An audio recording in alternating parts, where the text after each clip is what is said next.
Guys, एक बात बताओ। लेबोरेटरी में साइंटिस्ट सिर्फ लाइट की हेल्प से कैसे पता लगाते हैं कि किसी सॉल्यूशन में प्रोटीन, डीएनए या ग्लूकोज कितना प्रेजेंट है? या फिर कैसे मशीन ये डिटेक्ट करती है कि सैंपल में कंसंट्रेशन ज़्यादा है या कम? आज की इस वीडियो में हम इसी को समझेंगे, जो हमारा टॉपिक है स्पेक्ट्रोफोटोमीटर। स्पेक्ट्रोफोटोमीटर, उसके टाइप्स, सिंगल बीम और डबल बीम स्पेक्ट्रोफोटोमीटर, बिल्कुल इजी लैंग्वेज में मैं आपको समझाने वाली हूँ, तो इस वीडियो को एंड तक ज़रूर देखिएगा। Hello everyone, welcome back to zoology Pathshala. आज हम डिस्कस करेंगे स्पेक्ट्रोफोटोमीटर। सबसे पहले मैं आपको बता देती हूँ कि स्पेक्ट्रोफोटोमीटर क्या होता है। स्पेक्ट्रोफोटोमीटर एक एनालिटिकल इंस्ट्रूमेंट है जो किसी सब्सटेंस के द्वारा एब्जॉर्ब या ट्रांसमिट की गई लाइट को मेज़र करता है at a particular wavelength. Okay, ये instrument biochemistry, molecular biology, microbiology, clinical diagnosis और फार्मास्यूटिकल एनालिसिस में वाइडली यूज़ होता है। ठीक है, अगर मैं इसकी प्रिंसिपल की बात करूं कि ये किस प्रिंसिपल पे वर्क करता है, तो ये हमारा बियर-लैम्बर्ट्स लॉ पे वर्क करता है। ठीक है, बियर-लैम्बर्ट लॉ के according absorbance of light by a solution is directly proportional to the concentration of absorbing substance and the path length of light। मतलब जितना ज़्यादा कंसंट्रेशन होगा किसी सब्सटेंस का, उतनी ज़्यादा लाइट जो है एब्जॉर्ब होगी। इसका ये फॉर्मूला रहता है। ठीक है, इसके अकॉर्डिंगली अगर हम देखें तो इसके फॉर्मूले के अकॉर्डिंगली ए जो उन्होंने दे रखा है वो हमारे एब्जॉर्बेंस को इंडिकेट कर रहा है, ई जो दे रखा है वो मोलर एब्जॉर्बिविटी को इंडिकेट कर रहा है, सी हमारा कंसंट्रेशन हो गया सॉल्यूशन का, और एल हमारी पाथ लेंथ हो गई। ठीक है, वो कह रहे हैं कि जैसे जैसे कंसंट्रेशन बढ़ेगी हमारे सॉल्यूशन की, वैसे वैसे एब्जॉर्बेंस भी क्या होगा बेटा, इंक्रीज होगा। ठीक है, अब अगर मैं कंपोनेंट्स की बात करूं कि कंपोनेंट्स क्या क्या रहते हैं हमारे स्पेक्ट्रोफोटोमीटर के, तो इसके कुछ इंपॉर्टेंट कंपोनेंट्स हैं जो मैंने ये डायग्राम के तौर पे भी आपको दिखा रखे हैं। सबसे पहले तो भाई लाइट की बात हो रही है, लाइट के ऊपर ही पूरा सिद्धांत हो रहा है ना, तो ये सबसे मेन कंपोनेंट क्या हो गया इसका, हमारा लाइट सोर्स। लाइट सोर्स के बाद में इसमें कंपोनेंट आ गया हमारा मोनोक्रोमेटर। ठीक है, मोनोक्रोमेटर के बाद में हमारा तीसरा सब्सटेंस कंपोनेंट आ गया क्यूवेट। क्यूवेट के बाद में हमारा चौथा जो कंपोनेंट आ गया वो आ गया एक डिटेक्टर। ठीक है, अब ये कंपोनेंट्स क्या होते हैं आइए समझ लेते हैं। लाइट सोर्स की अगर मैं बात करूँ तो बेटा सबसे पहला कंपोनेंट है लाइट सोर्स। ये एनालिसिस के लिए रिक्वायर्ड रेडिएंट एनर्जी प्रोवाइड करता है। डिफरेंट वेवलेंथ रीजन्स के लिए डिफरेंट लैम्प्स यूज़ किए जाते हैं। ठीक है, अगर इनके टाइप्स की बात करूँ कि लाइट सोर्स कितने टाइप्स के, दो टाइप्स के इन्होंने बता रखे हैं। टंगस्टन लैम्प जो होता है, जो हमारा पहला टाइप है, वो विजिबल लाइट प्रोड्यूस करता है, विजिबल स्पेक्ट्रोफोटोमेट्री में यूज़ होगा, और इसकी वेवलेंथ रेंज जो है वो 400 से 700 नैनोमीटर के दौरान बीच में रहेगी। ठीक है, दूसरा टाइप का जो हमारा लैम्प दे रखा है वो ड्यूटेरियम लैम्प दे रखा है। ये यूवी लाइट प्रोड्यूस करेगा, जो भी आप कह सकते हैं। ठीक है, ये हमारा अल्ट्रावायलेट स्पेक्ट्रोफोटोमेट्री में यूज़ होगा, और इसकी वेवलेंथ रेंज को अगर मैं देखूं तो 200 से 400 नैनोमीटर इसकी वेवलेंथ जो है रहती है। ठीक है, अब इनका फंक्शन क्या है भाई, ये हमारा लाइट प्रोवाइड करने का काम कर रहे हैं दोनों ही टाइप के लैंप्स जो है। सेकंड कंपोनेंट हमारा आ गया मोनोक्रोमेटर। मोनोक्रोमेटर की अगर मैं बात करूँ तो ये वाइट लाइट जो होती है ना बेटा, उसको डिफरेंट वेवलेंथ में सेपरेट करता है और रिक्वायर्ड वेवलेंथ सेलेक्ट करता है। ठीक है, क्या करेगा, ये वाइट लाइट जब इस पे पड़ेगी तो उसको ये डिफरेंट वेवलेंथ्स में सेपरेट कर देगा और रिक्वायर्ड वेवलेंथ को सेलेक्ट कर लेगा। इसमें हमारे पास में एक तो प्रिज्म होता है, ठीक है, और एक डिफ्रैक्शन ग्रेटिंग होती है, और स्लिट्स प्रेजेंट रहते हैं। तीन चीज़ों से मिलकर के हमारा मोनोक्रोमेटर बनता है, प्रिज्म, डिफ्रैक्शन ग्रेटिंग और स्लिट्स। ठीक है, अगर मैं इसके फंक्शन की बात करूं तो ये हमारी मोनोक्रोमेटिक लाइट को क्या कर रहा है, डिफरेंट वेवलेंथ्स में सेपरेट कर रहा है, यही इसका फंक्शन हो गया। और अगर मैं इसकी इम्पोर्टेंस की बात करूँ तो different substances different wavelengths observe करते हैं, ठीक है ना। इसलिए करेक्ट वेवलेंथ सेलेक्ट करना इम्पॉर्टेंट रहता है, जो कि हमारा मोनोक्रोमेटर वर्क करके देता है सेलेक्ट करने का, ठीक है। थर्ड इसका कंपोनेंट है क्यूवेट। क्यूवेट की अगर मैं बात करूं बेटा तो ये ट्रांसपेरेंट कंटेनर है होता है जिसमें सैम्पल सॉल्यूशन रखा जाता है, ठीक है।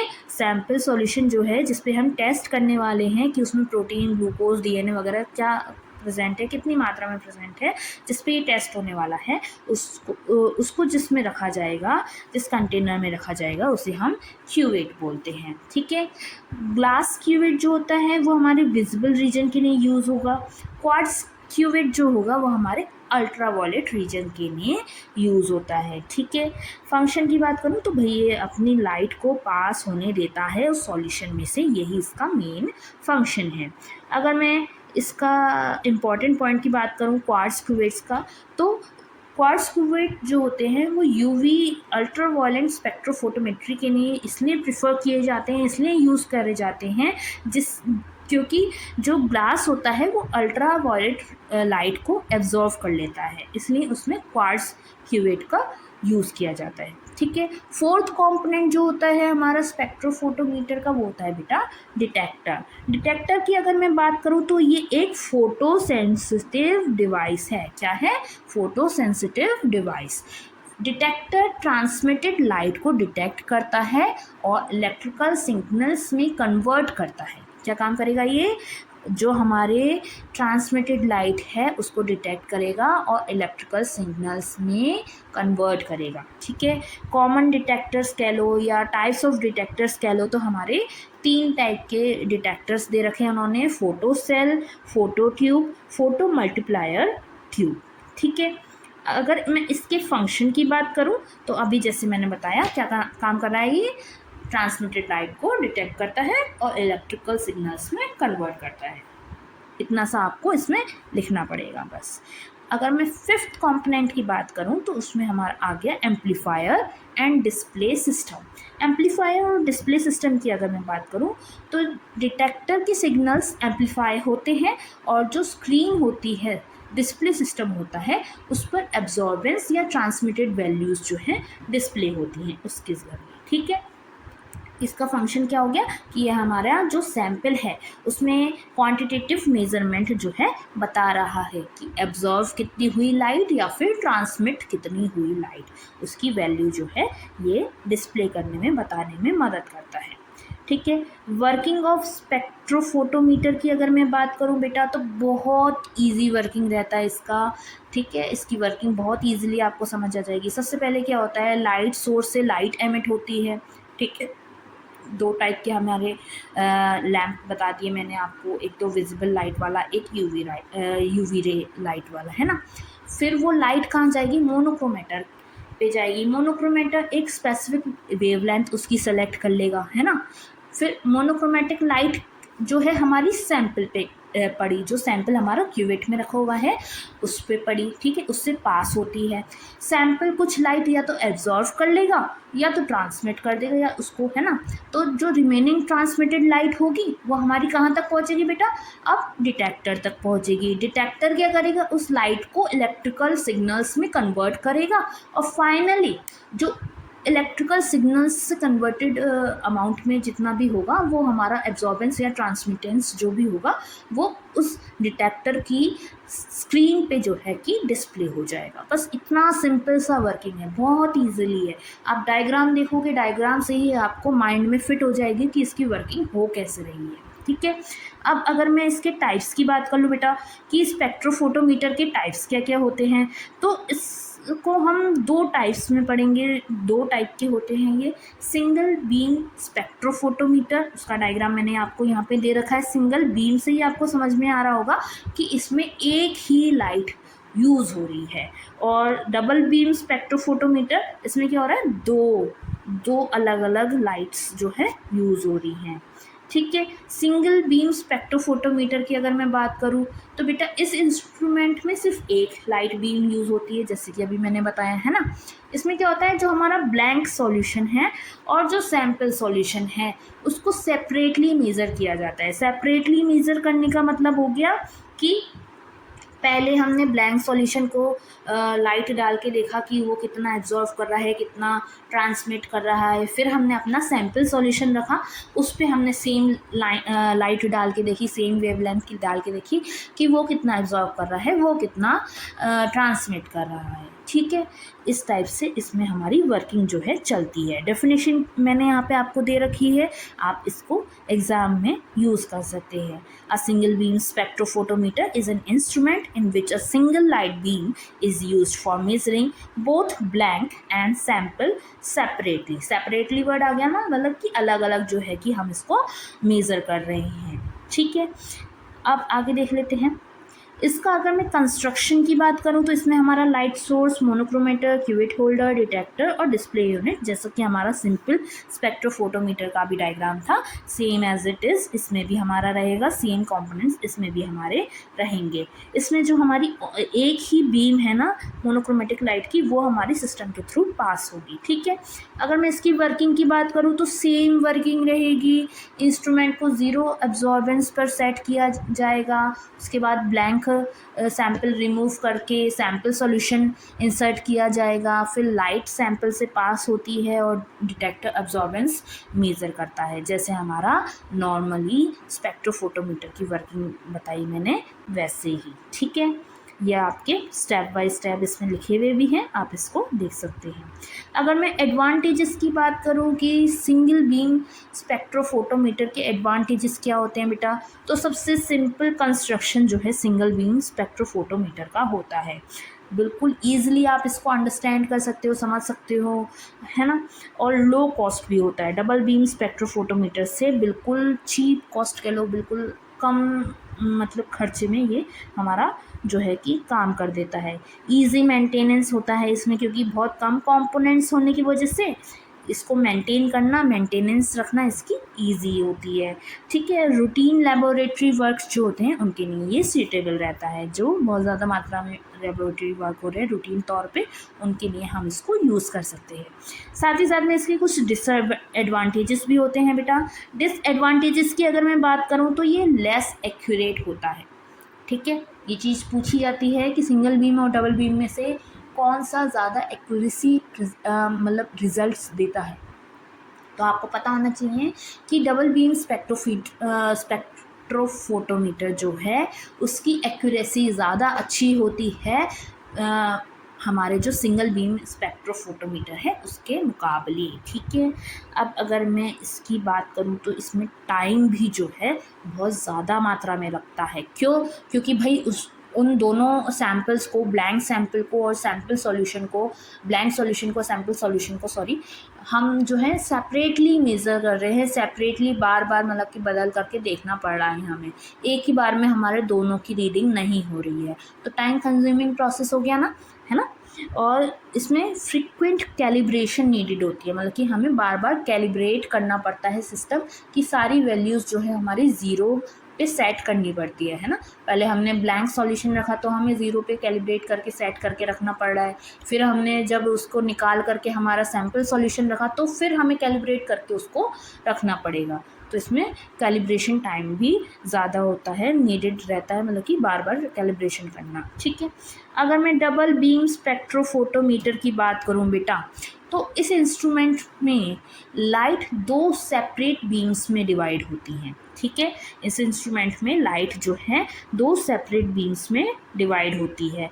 एक बीम की लाइट जो है वो तो हमारे सैम्पल सॉल्यूशन से पास होगी, और जो दूसरी बीम लाइट होगी वो हमारी रेफरेंस सॉल्यूशन से या फिर ब्लैंक सॉल्यूशन से पास होगी। ठीक है, मतलब कि एक ही बार में एक ही एक्सपेरिमेंट कह लो या रीडिंग में हमारी दोनों सैंपल्स की रीडिंग्स जो हैं कंपेयर हो जाएंगी। ठीक है, इसके कंस्ट्रक्शन की अगर मैं बात करूँ तो इसमें हमारा light source, monochromator, beam splitter, beam splitter इसलिए रखा जाता है जिससे कि वो दो बीम्स में, दो लाइट में, डिफरेंट डिफरेंट लाइट में जो है कि स्प्लिट हो जाए। दो क्यूबिट रखे जाएंगे। दो क्यूबिट क्यों रखे गए हैं? एक में हमारा ब्लैंक सॉल्यूशन, रेफरेंस सॉल्यूशन, और एक में हमारा सैम्पल सॉल्यूशन जो हमें टेस्ट करना है वो वाला सॉल्यूशन। फिर हमारा डिटेक्टर और डिस्प्ले सिस्टम हमारा एज इट इज़ आ जाएगा। ठीक है, जो बीम स्प्लिटर होता है वो क्या करेगा बेटा? लाइट को दो पाथ में डिवाइड करने का काम करेगा। इसकी अगर मैं वर्किंग की बात करूं बेटा, तो इसकी वर्किंग भी बहुत इजी है। लाइट सोर्स से लाइट प्रोड्यूस होती है। मोनोक्रोमेटर डिज़ायर्ड वेवलेंथ सेलेक्ट करके उसको मतलब कि आगे भेजता है ना। अब वो क्यूबिट पे ना जाने की बजाय बीच में हमारा जो बीम स्प्लिटर होता है वहाँ पे जाती है। बीम स्प्लिटर क्या करता है? उस लाइट को दो डिफरेंट लाइट्स में, दो इंडिविजुअल लाइट्स में, दो डिफरेंट बीम्स में डिवाइड कर देता है। एक बीम जो है हमारे ब्लैंक सॉल्यूशन पे जाके पड़ती है, दूसरी बीम जो है हमारे सैम्पल सॉल्यूशन पे जाके पड़ती है। अब वो जब उन दोनों सैम्पल सॉल्यूशन और ब्लैंक सॉल्यूशन से जब वो पास होकर के निकलती हैं, तो वो जो डिटेक्टर होता है वो उनकी इंटेंसिटी को कंपेयर कर लेता है, दोनों से कितनी इंटेंसिटी में जो है कि लाइट जो है पास हुई है ना, और दोनों का ही एब्जॉर्बेंस कितना कितना मात्रा में हुआ एक ही बार में, एक ही टाइम पे कंपेयर होके रीडिंग्स जो है हमारे पास में आ जाती है। ठीक है ना। अब इसमें इम्पॉर्टेंट पॉइंट ये देखा जा सकता है कि जो सैंपल है और जो ब्लैंक सॉल्यूशन है वो क्योंकि एक ही टाइम पे मेज़र हो रहा है, एक ही लाइट के द्वारा मेज़र हो रहा है, एक ही टाइम पे हो रहा है, तो चांसेस ऑफ एरर्स जो हैं वो रिड्यूस हो जाते हैं। इसमें क्या हो जाते हैं? चांसेस ऑफ एरर रिड्यूस हो जाते हैं। अगर मैं इसके एडवांटेजेस की बात करूँ बेटा, तो डबल बीम स्पेक्ट्रोफोटोमीटर के एडवांटेजेस में सबसे पहला जो हो गया वो हमारी हाई एक्यूरेसी। जैसे अभी मैंने बताया था कि इसमें क्योंकि साथ ही साथ में दोनों चीज़ों को टेस्ट हो रहा है, साथ में कंपेयर हो रहे हैं रिजल्ट्स, तो इनकी एक्यूरेसी जो रहती है, रीडिंग्स की एक्यूरेसी जो रहती है वो ज़्यादा अच्छी रहती है। ठीक है। रैपिड एनालिसिस मतलब कि हमें बार बार एडजस्ट करने के लिए ज़रूरत नहीं है कि हम मशीन को दोबारा एडजस्ट कर रहे हैं, दोबारा से उसका कैलिब्रेशन कर रहे हैं, नहीं, हमें रैपिडली एनालिसिस करना है तो हम इसको एकदम से यूज़ कर सकते हैं। स्टेबल मेज़रमेंट, स्टेबल मेज़रमेंट मतलब कि हमारा कोई लैंप जो है उसकी इंटेंसिटी में चेंजेस ना होने की वजह से, दोनों एक ही इंटेंसिटी पे लाइट जाने की वजह से हमारा जो है रीडिंग अच्छी आई और स्टेबल मेज़रमेंट्स हो पाए। ठीक है। सूटेबल रहता है ये हमारे रिसर्च वर्क के लिए, जैसे वो लेबोरेटरी वर्क के लिए था, ये हमारे रिसर्च वर्क के लिए। ठीक है। इसके भी कुछ डिसएडवांटेजेस होते हैं। डिसएडवांटेजेस की अगर मैं बात करूं बेटा, तो ये बहुत एक्सपेंसिव होता है। इसका कॉम्प्लेक्स डिज़ाइन होने की वजह से इसकी कॉस्ट जो है इंक्रीज़ हो गई। ठीक है। कॉम्प्लेक्स कंस्ट्रक्शन है। कॉम्प्लेक्स कंस्ट्रक्शन होने की वजह से इसमें जो मतलब एक तरह से कह लो समझने का थोड़ा ज़रूरत रहती है कि कैसे क्या चीज़ वर्क कर रही है। और इसमें हैंडलिंग स्किल्स भी रिक्वायर्ड रहती हैं कि इसको कैसे ऑपरेट करना है, कैसे मेंटेन करना है, वो भी सिंगल बीम स्पेक्ट्रोफोटोमीटर से थोड़ा डिफ़िकल्ट होता है। ठीक है। अगर मैं इन दोनों की डिफरेंसेस की बात करूँ बेटा, तो डिफरेंसेस में नंबर ऑफ़ बीम्स तो हमें पता है, सिंगल बीम में 1 जाएगी और डबल बीम में 2 हो जाएंगी। मेज़रमेंट की बात करूँ तो सिंगल बीम में हमारा रेफरेंस और सैंपल दोनों सेपरेटली मेज़र हो रहे हैं, डबल बीम में हमारे साइमल्टेनियसली हो रहे हैं। एक्यूरेसी में लेस एक्यूरेट होता है सिंगल बीम और मोर एक्यूरेट होता है डबल बीम। स्पीड की अगर मैं बात करूँ तो सिंगल बीम स्लोली वर्क करता है, डबल बीम हमारा फास्टली रिजल्ट्स देता है। कॉस्ट की बात करूँ तो सिंगल बीम लो कॉस्ट होता है, लो मेंटेनेंस होता है, डबल बीम हमारा हाई कॉस्ट हाई मेंटेनेंस होता है। कंस्ट्रक्शन की बात करूँ तो सिंगल बीम हमारा सिंपल रहता है, वहीं हमारा डबल बीम कॉम्प्लेक्स रहता है। कैलिब्रेशन की बात करूँ तो सिंगल बीम में हमें फ्रीक्वेंटली कैलिब्रेट करने की ज़रूरत रहती है, डबल बीम में हमें लेस फ्रीक्वेंटली इसको कैलिब्रेट करना पड़ता है।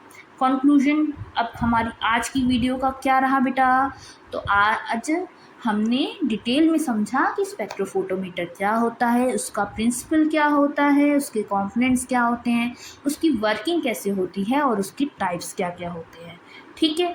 अगर आपको ये वीडियो हेल्पफुल लगी हो तो लाइक करो, मेरे चैनल को सब्सक्राइब करो और इस वीडियो को ज़्यादा से ज़्यादा शेयर करो अपने फ्रेंड्स के साथ जो भी अभी एग्ज़ाम्स की प्रिपरेशन कर रहे हैं। और all the best for your exams. Thank you for watching. Bye bye.